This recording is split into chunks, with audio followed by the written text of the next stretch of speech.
अविंद भारत में मैं आपके साथ साक्षी गुप्ता। आइए मिलिंद देवड़ा के कांग्रेस से इस्तीफे के बाद पार्टी को भारत जोड़ो न्याय यात्रा से पहले एक तगड़ा झटका लगा है।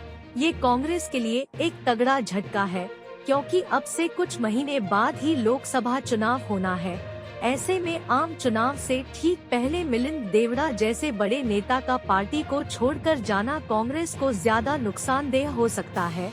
बड़ी बात ये है कि मिलिंद देवड़ा कांग्रेस छोड़कर जाने वाले पहले नेता नहीं हैं।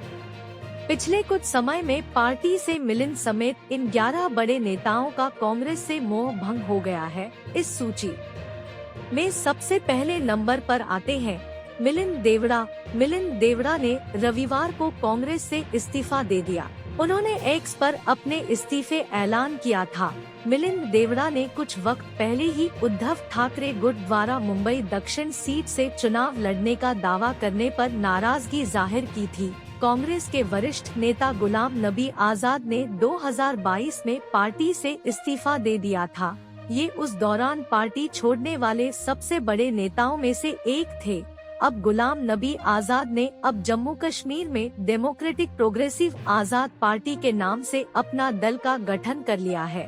गुजरात के पाटीदार नेता हार्दिक पटेल ने मई 2022 में अपने इस्तीफे के साथ राहुल गांधी को नाराज करते हुए कांग्रेस छोड़ दी थी। बता दें कि राहुल गांधी हार्दिक को 2019 में पार्टी में लेकर आए थे। हार्दिक पटेल ने अपने इस्तीफे में लिखा था कि पार्टी के ज्यादातर बड़े नेता अपने फोन में ही व्यस्त रहते हैं। वहीं अपने त्याग पत्र के बाद वह बीजेपी की सदस्यता ग्रहण कर लिए थे। पूर्व केंद्रीय मंत्री अश्विनी कुमार ने पंजाब चुनाव से कुछ दिन पहले फरवरी 2022 में कांग्रेस से मोह भंग हो गया था। पार्टी के एक वरिष्ठ नेता रहे अश्विनी कुमार 2019 के चुनावों में हार के बाद पार्टी छोड़ने वाले पहले नेताओं में शामिल थे। सुनील जाखड़, जिन्होंने पंजाब कांग्रेस अध्यक्ष का कमान संभाला था, उन्होंने 2022 में तत्कालीन मुख्यमंत्री चरणजीत सिंह चन्नी की आलोचना करने के लिए आलाकमान द्वारा कारण बताओ नोटिस मिलने पार्टी से इस्तीफा दे दिया था। वह मई में भाजपा की सदस्यता ग्रहण कर ली थी और जुलाई में उन्हें बीजेपी पंजाब इकाई का प्रमुख का कमान सौंप दिया गया था। पूर्व केंद्रीय मंत्री आरपीएन सिंह जनवरी 2022 को कांग्रेस से त्यागपत्र देकर भाजपा में शामिल हो गए थे।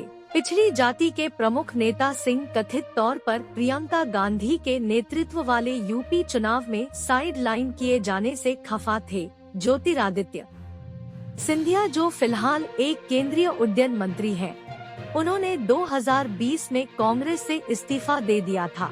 वो कांग्रेस छोड़कर भाजपा में आ गए थे। उस दौरान मध्य प्रदेश में कांग्रेस में बड़े पैमाने पर दलबदल हुआ, जिससे कमलनाथ सरकार सत्ता से बेदखल हो गई थी। जितिन प्रसाद, जो केंद्रीय मंत्री भी रह चुके हैं और राहुल गांधी के बेहद करीबी माने जाते थे, उन्होंने भी 2021 में कांग्रेस छोड़ दी थी। इसके बाद वो भी बीजेपी में आ गए थे। अपने पक्ष रखते हुए उन्होंने कहा था कि भाजपा एकमात्र वास्तविक राजनीतिक दल है। कांग्रेस के पूर्व विधायक अल्पेश ठाकोर ने जुलाई 2019 में 2 राज्यसभा सीटों के लिए उपचुनाव में पार्टी उम्मीदवार के खिलाफ मतदान करने के बाद पार्टी से इस्तीफा दे दिया था। कुछ दिनों बाद वह भाजपा की सदस्यता ग्रहण कर लिए थे। वहीं पिछले साल हुए चुनाव में उन्होंने गांधीनगर दक्षिण से जीत हासिल की थी। कांग्रेस के वरिष्ठ नेता व पूर्व केंद्रीय मंत्री एके एंटनी के बेटे अनिल एंटनी ने पिछले साल जनवरी में कांग्रेस छोड़ दी और अगले महीने भाजपा में शामिल हो गए थे। भारत को विकास के रास्ते पर लाने के लिए बहुत स्पष्ट दृष्टिकोण रखने के लिए प्रधानमंत्री नरेंद्र मोदी की तारीफ